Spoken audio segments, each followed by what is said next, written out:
Ben ritrovati di nuovo in diretta, ore 13, lo spazio che precede il notiziario di Tele4 e discuteremo assieme a Nicola Del Conte, vice sindaco di Muggia e assessore alla cultura. Ben ritrovato. Buonasera, anzi buongiorno, scusatemi.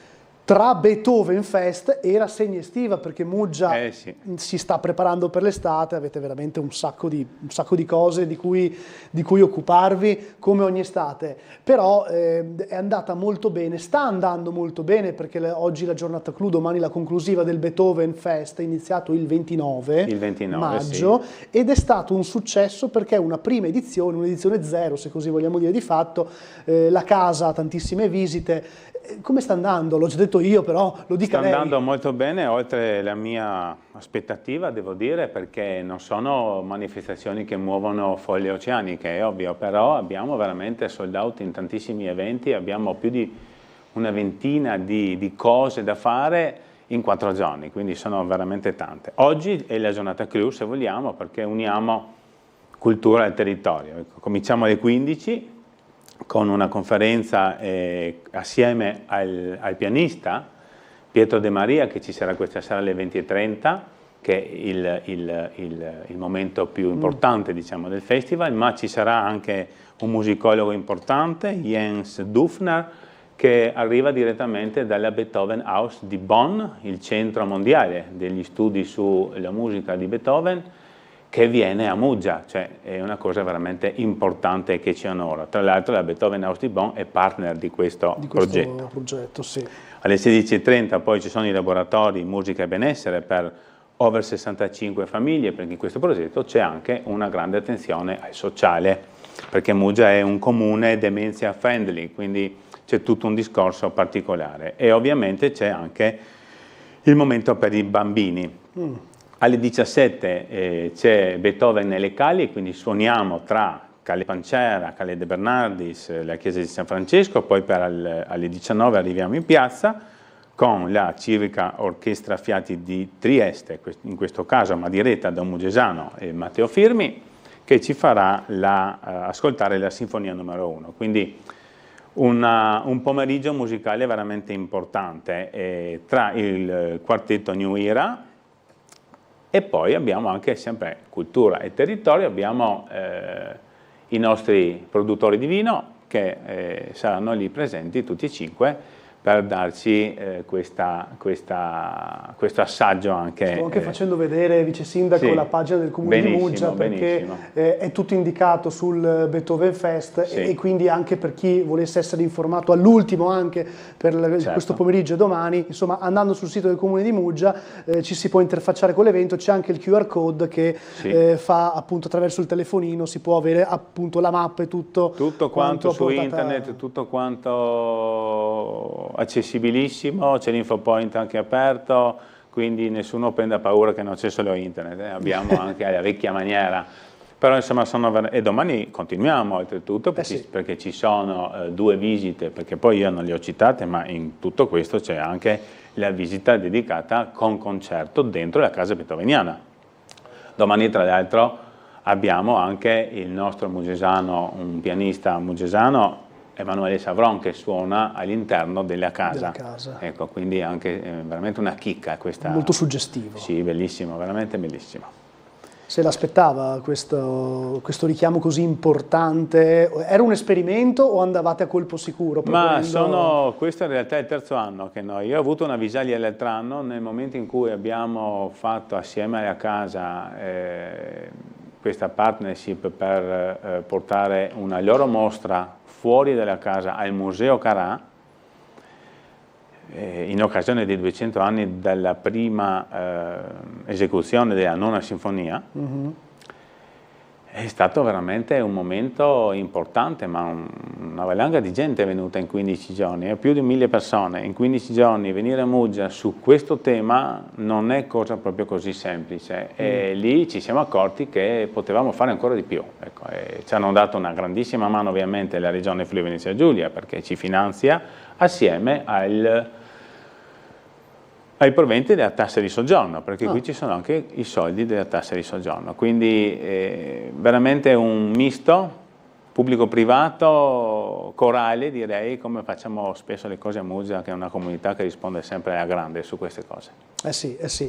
Abbiamo ancora qualcosa sul programma? Oppure... Certamente, abbiamo un programma molto ricco. Il programma estivo? Sì, sì, questo è oggi, no? Ma poi abbiamo l'estate. L'estate comincia, diciamo estate, però non ci fermiamo mai a Muggia con le cose da fare. Cominciamo ovviamente con la festa dei patroni a fine mese.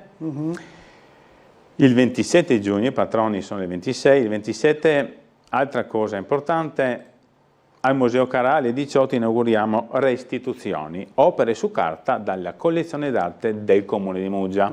Abbiamo tantissime opere che non abbiamo mai esposto, quindi le esponiamo. Quindi un inedito. Un inedito, ci sono anche cose molto molto belle ed interessanti.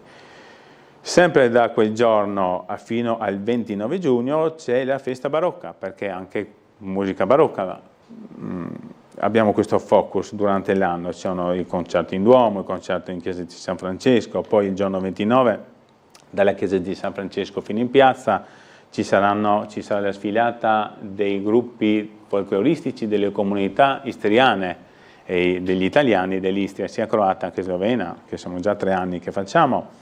Poi la domenica di nuovo concerti in Duomo, sempre con un focus particolare sulla musica barocca. Qui siamo in collaborazione con Serenade Ensemble, un'associazione muggesana.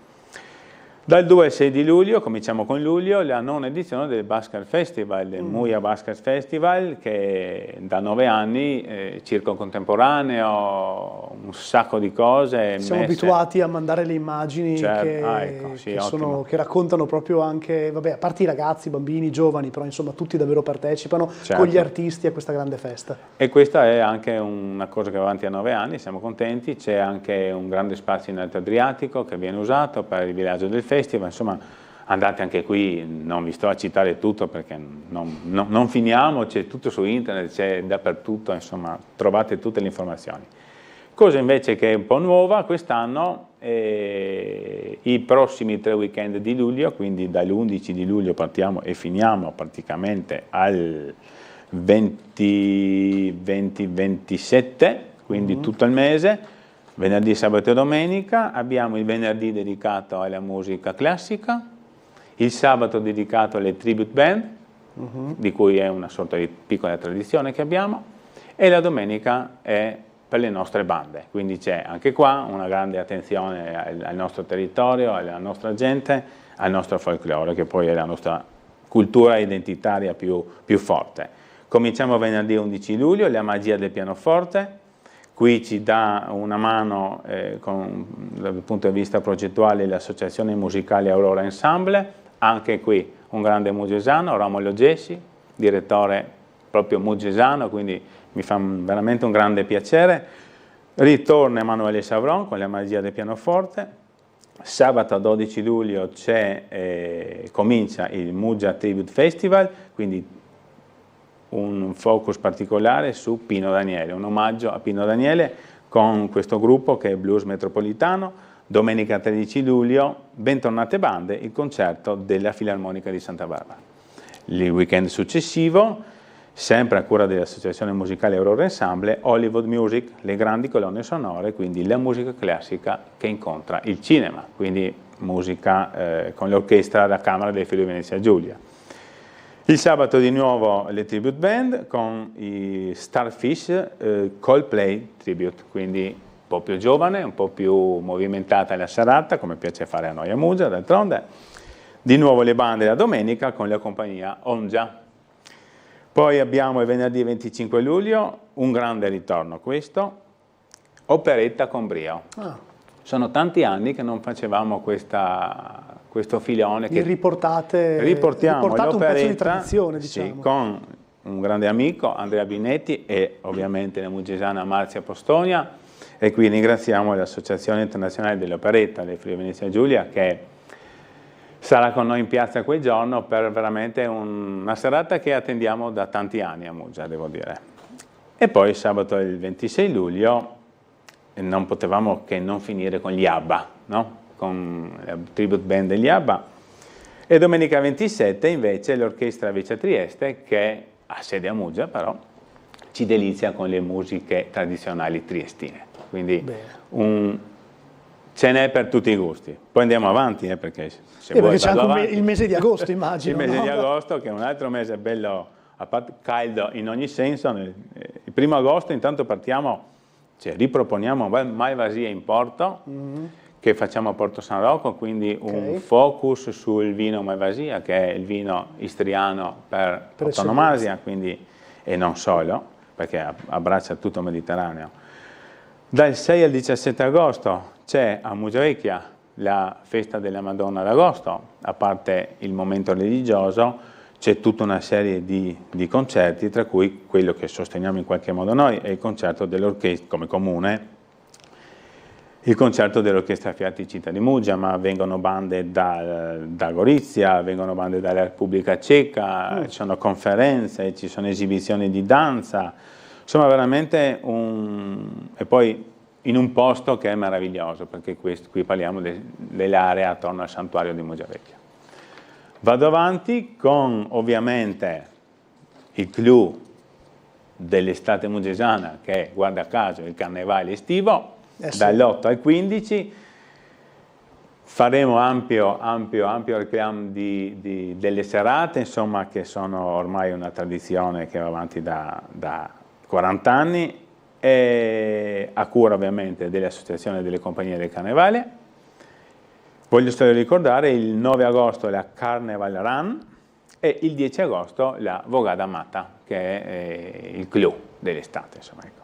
Poi andiamo a settembre, dove inauguriamo un'altra mostra a cura del CAI, che il nostro CAI di Muggia fa 40 anni, quindi è una cosa anche importante, per poi proseguire, ma già non parliamo più di estate, ma insomma io ve lo dico, c'è il progetto Pietre Parlanti che abbraccia tutta la parte archeologica del comune di Muggia, che fa come punto di riferimento il Castelliere di Elleri e Muggiavecchia, quindi c'è anche questo focus importante. Anche qui non facciamo solo visite guidate, ma abbiamo le associazioni, la Filarmonica di Santa Barbara e Aurora Ensemble, Serenade Ensemble, scusatemi, che ci deliziano con musiche particolari nella chiesetta di Santa Barbara e proprio nel Castelliere di Elleri.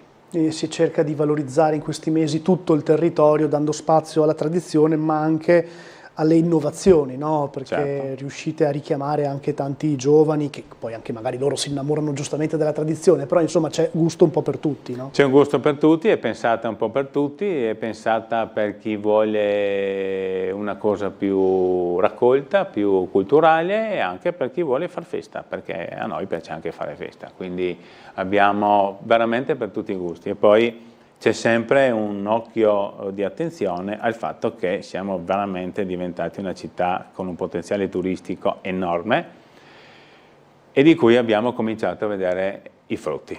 Quando è che è cambiato un po', che c'è stata l'accelerata? Ma l'accelerata secondo me è dopo il Covid, perché dopo il Covid 2021-2022 la gente si è accorta che i posti piccoli forse sono quelli ancora più belli da riscoprire. Sono dei piccoli gioielli che meritano attenzione, come tutti i borghi d'Italia, ovviamente. Certamente, anche perché i borghi hanno tutto lì vicino. Esatto. Ma quindi chi arriva adesso nel Golfo di Trieste scopre Muggia, magari, ma in realtà i turisti ce li avete comunque già da tempo, insomma, sono sempre gli stessi, parliamo di austriaci, tedeschi, Repubblica Ceca, o qualcosa, si vede anche un turismo diverso rispetto al solito? No, si vede un turismo diverso perché noi abbiamo ovviamente dati certi sugli accessi, per esempio all'InfoPoint, moltissimi dal Regno Unito, che non mi aspettavo, però con i voli da Londra effettivamente ce ne sono tanti di questi voli, quindi arrivano. Ovviamente la parte tedesca, diciamo austriaco-tedesca, è quella preponderante.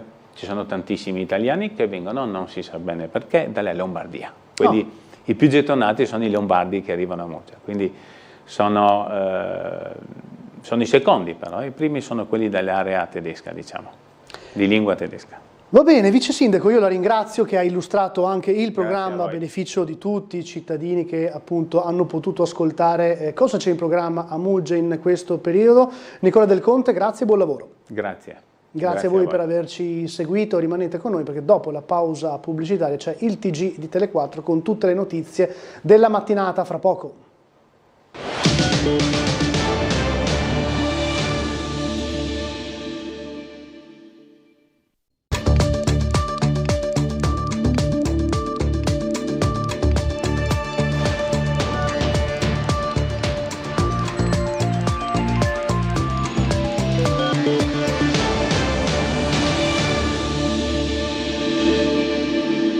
Buon pomeriggio, ben ritrovati al telegiornale meridiano di Tele4 che anche oggi apre con la politica. È scoppiata la bagarre ieri sera nel salotto di Ring per la crisi apertasi nella maggioranza di centrodestra che governa il comune di Trieste a seguito della differenza di visioni sulla gestione del futuro asilo di Roiano tra Fratelli d'Italia e Forza Italia. Ecco cosa è successo. Non è che l'asilo di Roiano non si vuole aprire perché non si vuole aprire, perché non ci sono i danari pubblici per aprire. Il personale del comune di Trieste può avere, non mi interrompa perché non interrompa, il 33% della spesa in conto corrente. Se questo 33% va oltrepassato con i soldi che vengono tra virgolette spesi per le assunzioni di 50-60 educatori per 3 asili e quindi non ci sono questi soldi, e se la Ragioneria ci dice che in questa direzione non si può andare, la responsabilità di Fratelli d'Italia è quella di cercare di portare avanti una situazione, per cortesia, però ma se purtroppo si dice che non c'è un'unità in questo momento all'interno della maggioranza. C'è l'avanzo di bilancio del Ricco, il comune di Trieste, voi dovete fare servizio pubblico. Consigliera Pucci, servizio pubblico, non servizio privato. Siete talmente ignoranti. Servizio pubblico. È in capo agli assessori De Blasio e al personale Avian che sono fratelli d'Italia, fratelli Coltelli a questo punto. Il comune di Trieste e tutti i comuni devono mettere la città nelle condizioni di avere i servizi, indipendentemente da privato e pubblico. Quindi noi abbiamo messo la città in condizione di avere un servizio. Qua siamo alla presa in giro, però. Abbiamo riqualificato. No, perché prendere in giro no. Prendere in giro no. Adesso il contenitore senza pensare al contenuto. Non avete messo a disposizione dei servizi. Il servizio non è fare un asilo perfetto, preciso, finito, in cui non ci può entrare neanche un bimbo. Quello non è un servizio, quello è un edificio. Allora, il compito di un comune non è mettere a disposizione un edificio. Il compito del comune è giustamente mettere a disposizione i servizi. Allora, voi questa cosa qua non la dovevate affrontare adesso, la dovevate affrontare 2 anni fa, 3 anni fa, non adesso. Ma quali responsabilità? Ma quali responsabilità? La convocazione in commissione, non sono venuti per parlare del personale. Perché? Perché stava facendo l'aperitivo a Rex. No, perché probabilmente c'è un problema. Dovete 2 volte. Il 16 maggio e il 29 maggio. No, ce l'ha con Rex, non l'ho capito. No, per favore. È una cosa seria. È una cosa seria. È una cosa seria, c'è il personale senza lavoro. Consigliera Pucci, c'è un piccolo problema all'interno della maggioranza da risolvere. Non è un piccolo problema. Allora, però vogliamo dire le cose. Sai, questa qui è una questa è la vostra le pubbliche, ma questa è una questione questa è una questione ideologica e sindacale non è vero, le scuole pubbliche funzionano meglio, perché se tu non saresti pubblici funzionano in un partito saresti un sindacato, perché è così, fa parte del tuo DNA. No. Gli assessori De Blasio e Avian rimettono le deleghe nelle mani del sindaco di piazza e si va al voto. Così Riccardo Laterza, capogruppo di Adesso Trieste, sulla crepa apertasi in maggioranza per il caso dell'asilo di Roiano. A me sembra che dietro questa questione non ci sia veramente la volontà di tutelare gli interessi delle famiglie e dei lavoratori del comune, ma ci sia semplicemente un ennesimo capitolo di questa maggioranza che sostanzialmente non esiste più, perché pensare che una maggioranza del genere vada avanti ancora 2 anni a gestire la città con questo clima, con questa dinamica di rapporti all'interno delle forze della maggioranza significa voler far male alla città. C'è chi ha chiesto nell'opposizione di andare subito al voto?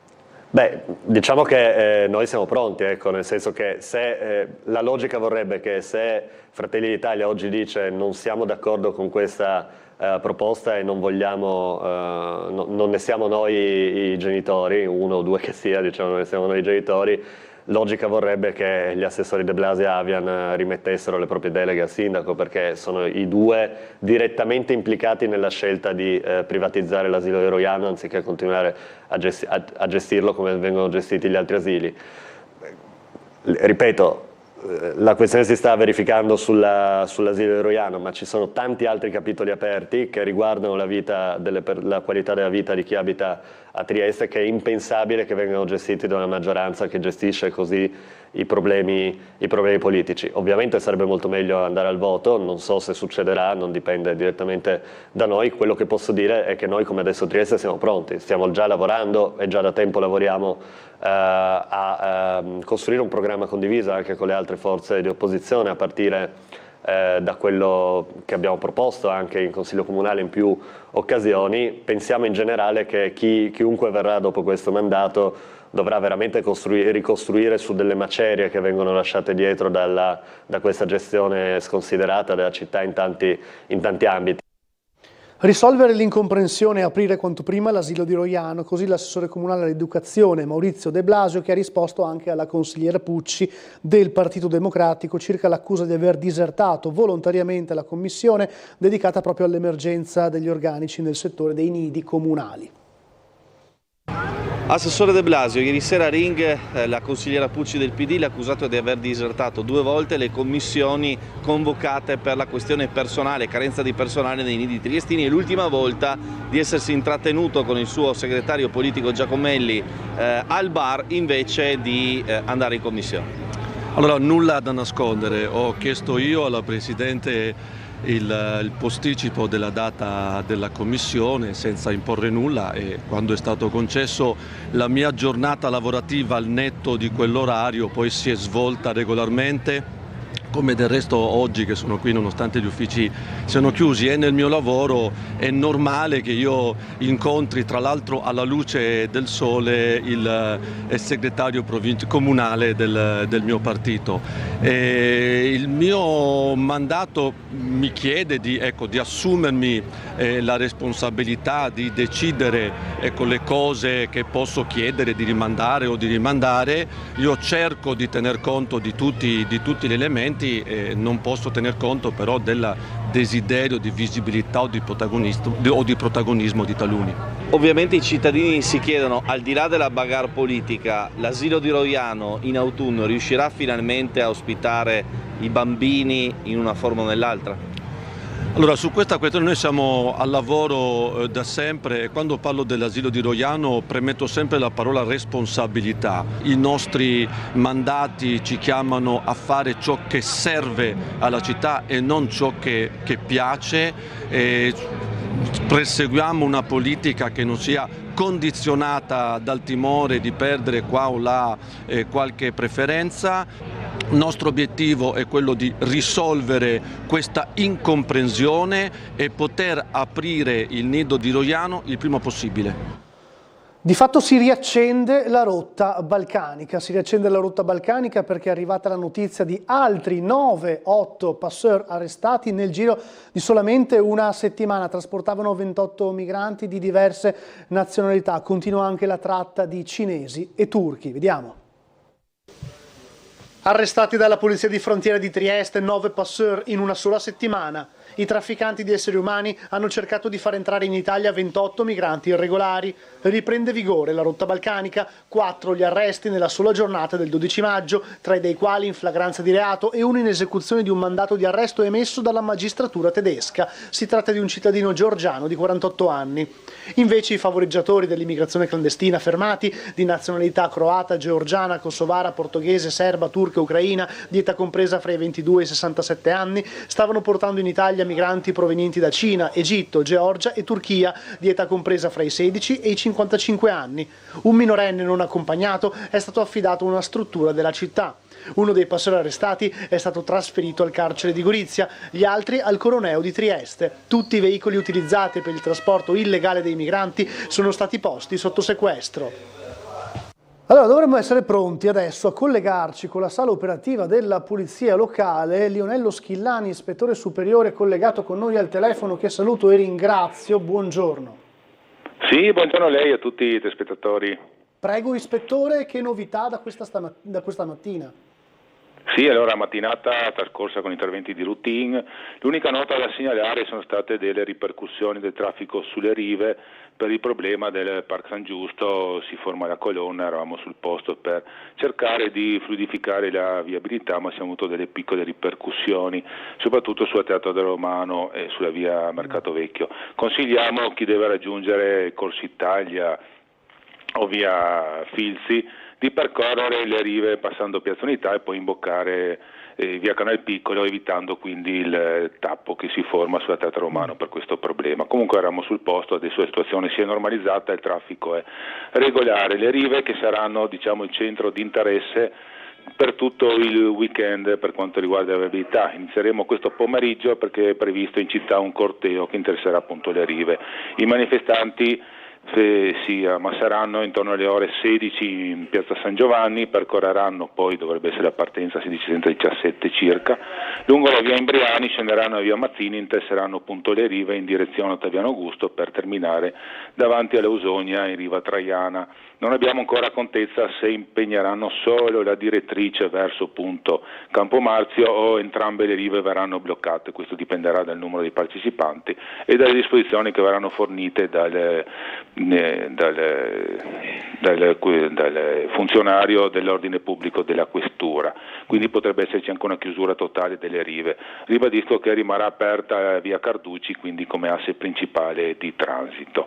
Le rive che saranno interessate anche domani, anticipo brevemente il weekend, in quanto ci sarà una riduzione dell'area di sosta per l'arrivo della nave, quindi alle 12 verrà interdetta l'area di sosta, attenzione antistante la stazione marittima, e quindi si avrà di nuovo il problema con le code al Parc San Giusto e le ripercussioni sulla Teatro Romano. E per quanto riguarda le rive, brevemente anche la giornata della Festa della Repubblica lunedì 2 giugno, che saranno interdette alla circolazione, saranno chiuse nel pomeriggio per permettere la manifestazione con la Maina Bandiera solenne. Questo dovrebbe avvenire tra le 17 e le 19, i reparti in armi sfileranno dalla Capitaneria di Porto fino a Piazza Unità e ritorno, quindi verrà chiuse le rive dall'intersezione con la via Milano, via Val di Rivo fino alla via Mercato Vecchio. Ultima cosa, questa sera ci sarà anche una processione religiosa nella zona di via dei Mille e via San Pasquale, quindi dalle 19 alle 20 questa processione si snuderà appunto dalla chiesa di via dei Mille, percorrerà la via San Pasquale fino all'incrocio con via dell'Eremo e ritornerà sulla via dei Mille. Naturalmente saremo presenti per la viabilità e la sicurezza delle persone partecipanti. Altre cose non da fornire, augurerei un buon weekend a tutti e restituirei la linea. Grazie ispettore Schilani, buon fine settimana a tutti voi e buon lavoro naturalmente, grazie. Grazie anche a lei di nuovo a tutti i telespettatori. Torniamo sulla cronaca. La Guardia di Finanza ha scoperto una parafarmacia fantasma con doppio punto vendita nell'Isontino che avrebbe occultato al fisco 850.000 euro. Le Fiamme Gialle del comando di Gorizia hanno concluso un controllo fiscale nei confronti di una parafarmacia con doppio punto vendita a Cormonse e a Monfalcone in provincia di Gorizia, risultata essere un evasore totale. I militari hanno accertato che negli ultimi 5 anni è stata omessa contabilizzazione e dichiarazione di ricavi per 850.000 euro, con relativa evasione all'imposta sul valore aggiunto per 124.000 euro. La parafarmacia infatti vendeva i prodotti emettendo regolarmente scontrini e ricevute ai clienti, ma non registrandoli nella contabilità, omettendo inoltre di presentare le dichiarazioni fiscali. Di conseguenza non versava al fisco né le imposte dirette né l'IVA. L'esercizio commerciale negli anni era sempre stato sconosciuto al fisco e la sua individuazione è stata possibile grazie ad accurate attività informative e investigative sia sul territorio sia mediante l'utilizzo delle banche dati in uso alla Guardia di Finanza. La società presieduta dal presidente Rosenzweig ha tradito la nostra fiducia, così Sergio Marassi, presidente del centro di coordinamento Triestina Club, ai nostri microfoni. È la terza volta che i tifosi tolgono il marchio alla società Triestina Calcio. Era successo in occasione dell'avventura svizzero-kosovara del presidente Mehmeti prima e poi con il romano Pontrelli. Questa volta anche in occasione della presidenza Rosenzweig i tifosi scelgono di togliere l'effigie della Labarda dalle casacche del club. Perché? L'abbiamo fatto molto a malincuore chiaramente, però era una cosa necessaria. La società ci ha tradito e dovevamo già precedentemente toglierlo, perché la clausola comporta proprio che se prendono punti di penalizzazione il marchio viene tolto. L'abbiamo lasciato perdere inizialmente perché volevamo concentrarci solo sulla salvezza della squadra e non creare delle turbative. E adesso però, dopo che appunto la squadra si è salvata, noi adesso abbiamo preso questa decisione perché effettivamente ci sono state delle mancanze notevoli e veramente siamo disperati perché andiamo incontro a un possibile fallimento. Se la prossima settimana non vengono pagati i famosi 4.990.000 euro tra stipendi, creditori e iscrizione al campionato, oltre al pregresso di quanto ha causato la penalizzazione, ovvero i contributi, si va verso la non iscrizione al campionato. Voi cosa vi aspettate? Non so, io sono molto preoccupato perché non lanciano nessun segnale, sono così silenziosi, siamo ormai a pochi giorni, quindi noi ci speriamo sempre chiaramente che i soldi arrivino e che si riesca a fronteggiare un nuovo campionato di Serie C, anche con la penalizzazione di 9 punti, che già questo comporta un campionato difficile, però almeno saremo in Serie C e quindi abbiamo tutta un'altra aspettativa. Inaugurata al Museo Istriano di Via Torino a Trieste la mostra organizzata dall'IRCI Casanova in viaggio, porti approdi dall'Adriatico al Levante, Trieste, l'Istria, Fiume e la Dalmazia. Casanova, grande amatore, viaggiatore, avventuriero, personaggio del cinema, Casanova che diventa icona pop e marchio di distinzione ed eleganza per tanti prodotti commerciali. Tutti aspetti sapientemente raccolti nella mostra Casanova in viaggio, organizzata dall'IRCI al Museo Istriano di Via Torino, che rappresenta l'esposizione più importante organizzata in Italia per il 3° centenario della nascita di Giacomo Casanova, con molti materiali e documenti originali mai visti prima. Racconta la vita dell'avventuriero veneziano, divenuto un'icona nell'arte, nel cinema, nella pubblicità, con 2 focus principali. Il primo è quello del viaggiatore per mare lungo l'Adriatico sino al Levante, il secondo quello di Casanova trasformato in mito, soprattutto a partire dal Novecento. Era veramente un personaggio, ma perché nasce il mito? Oggi noi ci chiediamo come mai Casanova ancora oggi è un nome che dice molto, non qualcosa, molto.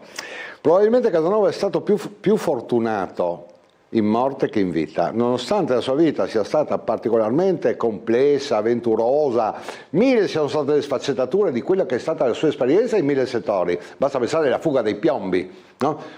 Impossibile fuggire dai piombi di Venezia, eppure Casanova ci riesce. Cos'è? È il libertino, è l'amatore, ma è lo scrittore.